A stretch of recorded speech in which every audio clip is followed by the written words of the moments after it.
పర్యావరణ సమతుల్యంలోనూ పర్యావరణాన్ని పరిరక్షించడంలోనూ తేనెటీగల పాత్ర ఎంతో మీరు ఎప్పుడైనా గమనించారా? తేనెటీగల ఆహార ఉత్పత్తులకు ఏ విధంగా సహకరిస్తున్నాయో ఎప్పుడైనా ఆలోచించారా? ఆ విషయాలు ఈ వీడియోలో మాట్లాడుకుందాం.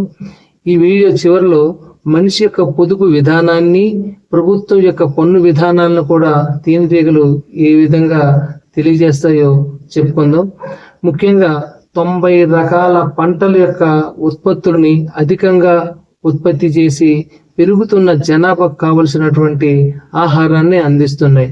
అందులో ముఖ్యంగా పువ్వులు, పండ్లు, కూరగాయలు పెంపకంలో అధిక దిగుబడులను సాధించడానికి ఈ తేనెటీగలు సహకరిస్తున్నాయి.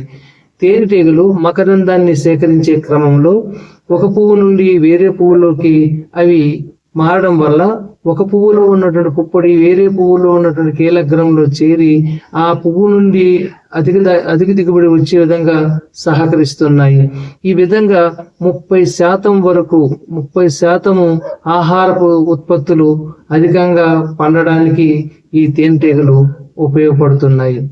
అంతేకాకుండా తేనెటీగల పెంపకం అనేది అత్యంత లాభదాయకమైనటువంటి ప్రక్రియ. దీన్ని ఎపికల్చర్ అంటారు. తేనెటీగల పెంపకం ద్వారా తేనెను, మైనాన్ని, అనేక రకాలైనటువంటి ఇతర ఉత్పత్తులు లభిస్తాయి. వాటి ద్వారా మనిషికి కావలసినటువంటి ఆదాయము, ఆరోగ్యం కూడా సమకూరుతుంది. రైతు యొక్క శ్రద్ధకు సహకరిస్తూ అధిక దిగుబడులకు అవి సహకరించి పెరుగుతున్న జనాభాకు కావలసినటువంటి ఆహారాన్ని అందిస్తున్నాయి. ఈ పర్యావరణ పరిరక్షణలో కూడా ఈ తేనెటీగలు ఎంతో కీలక పాత్ర పోషిస్తున్నాయి. తేనెటీగలు మనిషి యొక్క పొదుపు సూత్రానికి ఏ విధంగా పాఠాలు చెబుతున్నాయంటే, ఈ తేనెటీగలు మకరందాన్ని సేకరించేటప్పుడు పువ్వులో ఉన్నటువంటి 6వ వంతు మాత్రమే మకరందాన్ని గ్రహించి తేనెగా మారుస్తాయి. ఎందుకంటే మకరందం మొత్తం, పువ్వులో ఉన్నటువంటి మకరందం మొత్తము గ్రహిస్తే పువ్వు నష్టపోతుంది, ఆ పువ్వుకి కష్టం కలుగుతుంది. కాబట్టి పంట దిగుబడి రాదు. కనుక కేవలం 6వ వంతు మాత్రమే మకరందాన్ని సేకరిస్తుంది. ఇది మనిషి పొదుపు సూత్రం కూడా.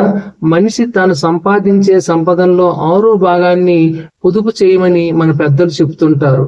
ఈ 6వ వంతు పొదుపు వల్ల మనకు అవసరాలైన భవిష్యత్ అవసరాలకు ఆ ధనం ఉపయోగపడుతుందని మన పెద్దలు నమ్మకం. అదేవిధంగా ప్రభుత్వ పన్ను విధానం కూడా ప్రజల యొక్క ఆదాయంలో 6వ భాగాన్ని మాత్రమే పన్ను వసూలు చేయాలనేది మన ప్రభుత్వ మన శాస్త్రాల యొక్క నిర్ధారించినటువంటి విషయము. అనేక మంది రాజులు పూర్వకాలంలో ఈ విధంగా ప్రజల నుండి 6వ వంతు మాత్రమే ఆదాయంలో పన్నుగా స్వీకరించి ప్రజల యొక్క ఆర్థిక పుష్టికి, ప్రభుత్వం యొక్క ఆర్థిక ప్రగతికి వారు సహకరిస్తూ దేశాన్ని, ప్రజలను, రాజ్యాన్ని అభివృద్ధి పరుచుకుంటూ ముందుకు సాగేవారు. ఈ విధంగా పర్యావరణంలో ఉన్నటువంటి అనేక ప్రాణులు మనకు ఎన్నో పాఠాలు బోధిస్తుంటాయి, ఎన్నో విషయాలు తెలియజేస్తాయి. అటువంటి విషయాలు మరికొన్ని తెలుసుకుందాం. మొదటిసారి ఈ ఛానల్ చూస్తున్న వాళ్ళు సబ్స్క్రైబ్ చేయండి, లైక్ చేయండి, షేర్ చేయండి. పర్యావరణ పరిరక్షణలో భాగంగా తేనెటీగలను, అనేకమైనటువంటి ఇతర ప్రాణులను కూడా మనం కాపాడుకుంటూ భూమిని రక్షిద్దాం.